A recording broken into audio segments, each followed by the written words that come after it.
Today is the second Sunday of Lent, and traditionally, actually every second Sunday of Lent, we always look at some version of the trip up Mount Tabor to the Transfiguration. And why do we do this? Well, we'll talk about it more in the middle of the homily.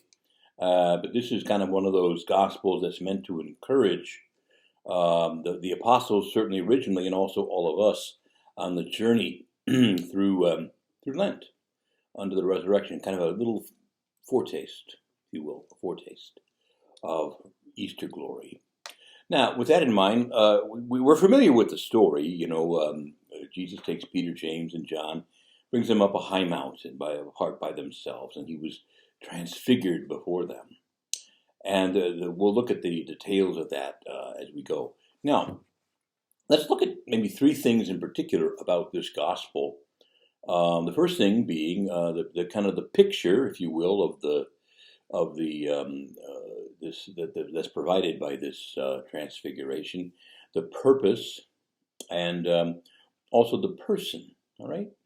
Now, the picture, in the sense of the picture of life that it presents, you'll notice that there's kind of two dimensions here, and then a kind of a rinse and wash that has to take place. So the first thing is there's a tough climb up a high mountain, and then there's this experience of glory at the top. And then kind of, okay, repeat.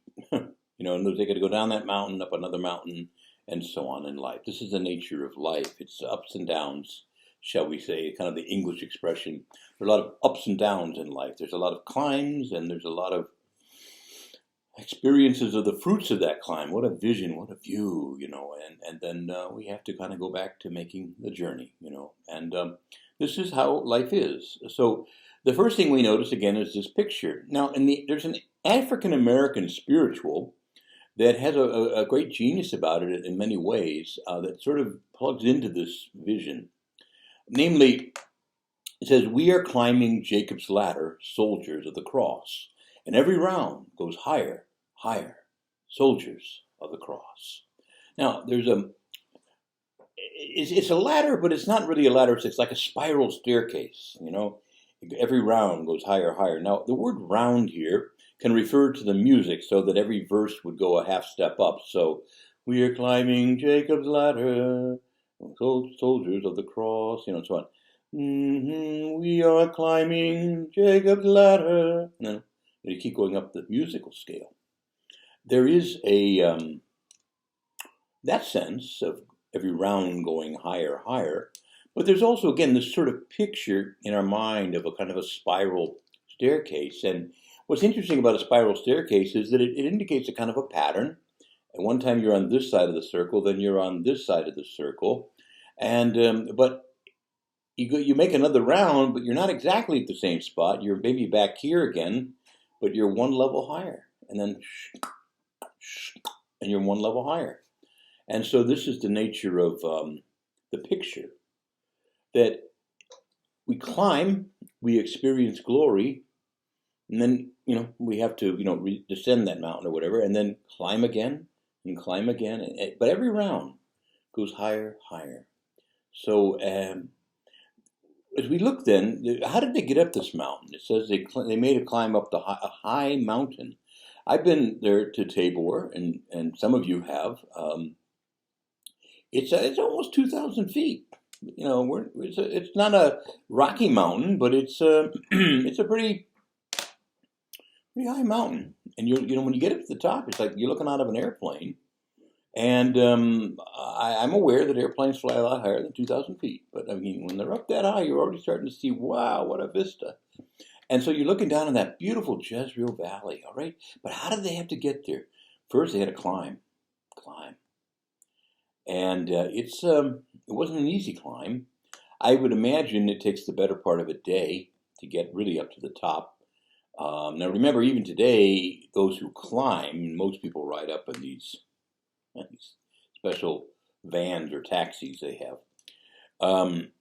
But those who do that today go up, roads. And even those who climb, a lot of the paths are already there and so on. They had to battle through thrush and, brush and all this stuff to get to the top. So I bet you they were pretty exhausted by the time they got there. This was a long, hard, difficult climb. And this is a picture of the side of the circle of that spiral staircase that we'll call the cross.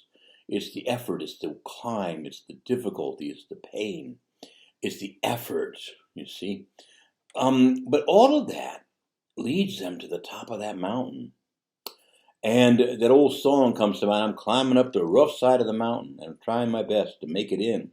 So there are times in life that it's the rough side of the mountain, that you got to get up that hill. Now, the good thing about the rough side of the mountain, unlike the smooth side, is that you can get a foothold and make those climbs. And so this is, again, a picture of life. The first side of that spiral staircase is the cross, okay? And then we move around and they get to the top, and the first thing they see is what a view, the whole Jezreel Valley, and magnificent view, wow. And but even greater than that would be the view they would see when Christ shows them his glory. Joy is unspeakable, glory is untold, and we're going to develop that more in a moment, but the vision, the glory, it's so great that Peter says, Lord, it is good that we are here. Let's just stay here. Let's put up some booths, like a tent, a dwelling. Let's erect a dwelling. Just stay up here. Let's abide here. Let's just stay put. Sorry, Peter. You have to go down this mountain. We're not at the top of the staircase yet. We gotta get up that stairway to heaven by making a few more rounds. Okay, but you see, the point is though, all that hard work, you see, brings them to this glorious moment. And this, too, is a picture of life. That is to say, most of the things that we most enjoy came at great sacrifice. I'm sitting in a house that I didn't build, a beautiful rectory. Others built it, others sacrificed. Hopefully, I'm making some sacrifices that other people will enjoy after I'm gone. First of all, just keeping up what was given here, but also I've built a couple buildings in my career as a priest, and put up a big rec center, gymnasium, all that kind of stuff. And, that's just buildings. But I mean, put some things in place that others can build on, you see. And so, but there's a lot of effort. It's hard work. But then you see, you can enjoy the fruits of your labor and perhaps also others after you, see. And so that's the nature. It's a picture of life. It's most of the things you value most. Think of your, college degree, if you have one, all the work, all the effort, the studies, the passing tests, all the money, and yet it kind of opened doors for you, and it gave you some access, and or you've raised kids. Wow, talk about major sacrifices. You see, if you raise them well, they turn to bless you. The pride and the joy you have the day they walk to get their graduation diploma, or they walk the aisle to be married. The glory, the beauty of those moments, you see, but all the climbing, all the work is paid off. So this is a picture of life that we climb. And life is a little bit like a spiral staircase. You go around to the cross, and the climb itself is like a cross, but you come around, there's a view on the other side of that staircase, like resurrection glory. And you see, maybe you're enjoying the fruits of your own labor, or, God has given you a blessing, you see. And then it's back around to the cross, and then back around to the resurrection. But we're one level higher, and the view gets even better, you see.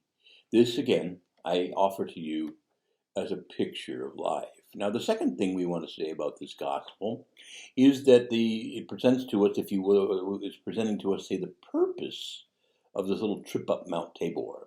Why was the Lord doing this? Well, the preface for this Sunday speaks of it. He had spoken to them already of the difficulties of the cross that lay ahead. They're making a final journey to Jerusalem now, and they're going to begin a journey south, and it's going to get tough. It's going to get dark as they go, and it's going to end on Good Friday, but again, it won't stop there. It continues on to Easter Sunday, but Jesus has been saying the Son of Man must be handed over to the hands of men, and there they will crucify him, but in 3 days, he will rise. In 3 days. Wow, you see, what a vision there. But in order to prepare them for the difficulty, the Lord shows them his glory. And this is meant to help them see, this is who I really am. You're going to see something on Good Friday that will trouble you. You're going to see something when we go down to Jerusalem that will cause you perhaps doubt, to have pain, to have grief, and maybe even doubt. But I want you to know this is who I am. This is my true glory. I am showing it to you so that when the gory comes, you'll remember the glory and you won't lose heart. All right. Now, I'm going to ask you a question about this at the end of this little video. Maybe you know where I'm going, but again, too, this is important for us because the Lord has shown us many good things, many blessings, many Mount Tabor moments in our life. At least I pray He has for you. I know He has for me. And I've had accomplishments and I've had beautiful things in life. And I've also had trials and difficulties. And in the moments of trials and difficulties, the purpose of Tabor moments is to say, well, don't forget that life has a way of bringing together sorrows and difficulties along with joys and glories. And that's kind of the nature of this life. It's sort of mixed together. And often there's a relationship between those sufferings and the glory that you later, enjoy. And even if it doesn't seem obvious to us immediately, our sufferings have a way of perfecting our character and helping us so that we're able to achieve even greater things after the suffering is over. So I would simply say to you, just be very careful in life to remember in moments of sorrow and trial that there are beautiful, wonderful things also the Lord has shown you. And don't think, oh, He forgot about me and this is terrible. How could He let this happen? Well, I don't know. How could He let all those beautiful things happen too? Did you deserve all those necessarily? Maybe, maybe not. So we have to kind of see that life is about this kind of balance or this like circular motion where we're on one side is the cross and the other side is the resurrection. But as life turns or we go up that stairway of life, it's one step higher every round. It goes higher and higher. And so we this is an important purpose in our Mount Tabor moments that the Lord wants us to recall, and also then to prepare us for maybe some difficult moments that we'll have. I'm not trying to be a prophet of doom, but you're going to have difficult moments ahead of you. So am I. Not everything in this life is peachy. On the other hand, not everything in this life is dreadful. There's moments of great joy to savor. So that's kind of the purpose here. According to the preface of the Mass, in order to prepare them, for the difficult days ahead, that the Lord wanted to show them that the passion of the cross leads to the glory of the resurrection, that there's a connection between the sufferings of life and also the glories of life, and especially the glory that is to come, in the life to come. So there's a picture in this gospel. There's a purpose to it. And then finally, although I'm going to finish this third thing and then just ask you a question to end with, but is the person of this gospel. Clearly, it is the Lord Jesus Christ. Now, what this is, there's a lot is taught to us here. First of all, we know that we to their eyes, they had known Jesus from Nazareth. They'd known Him who had been a builder, a carpenter, tradesman, if you will. They had known Him also as a rabbi. Yes, He worked miracles and they'd seen great things, but now they see Him, at least to some degree, with His glory revealed. A part they've not really seen. And here I'm going to tell you also, they can't possibly have seen His full and total glory. They would just melt. But He shows them at least some degree of His glory. And it is, we don't know exactly. It says He was dazzlingly bright. And this glory that's shown, they had to fall on their faces. This is the nature, again, of God's glory. It is so magnificent, we can't possibly endure it here. In fact, if you remember when Moses would come down from the mountain, from having been in the presence of God or having been in the tent of meeting and came out, they had to put a veil over his face because even the afterglow was too much for them to take. Wow, you see, Jesus is not just some rabbi. He's not just some leader or some, edifying teacher. He's not just a prophet. He's the Lord. He's all those other things, but He's the Lord. And He shows them some aspects of His glory. And it overwhelms them, and Peter doesn't want to go. And this is a moment, of just an incredible revelation to them of His glory. So that we see this, we also see that not only is Jesus the Lord of glory, but he's also the presence of Moses and Elijah. Historically, they're there, but they're more than just historically there. Isn't that nice? You got Moses and Elijah talking. That's great. But it's not just that they're Moses and Elijah. They're there, but the point is what they also represent. So that it's kind of an old Jewish way in the Old Testament, anyway, of saying of speaking of the Old Testament. In other words, what we call the Old Testament. Among other things, they would sometimes call it the Tanakh. They would sometimes refer to it, as the Nevi'im, the Ketubim, and the Torah. They would refer to it, as the Pentateuch, or whatever, the first 5 books. But at the end of the day, another way of referring to it was that Moses and Elijah, namely to say, the Old Testament, the law, that's Moses, and then Elijah is from the prophets. So it's kind of a quick summation saying the whole of Scripture, the Old Testament to them, testifies to Christ, points to him, makes him manifest. And now, in the presence of the one to whom the law and the prophets point, those who represent the law and the prophets are now with him, speaking to him, and showing that Jesus stands forth as everything to whom those writings pointed.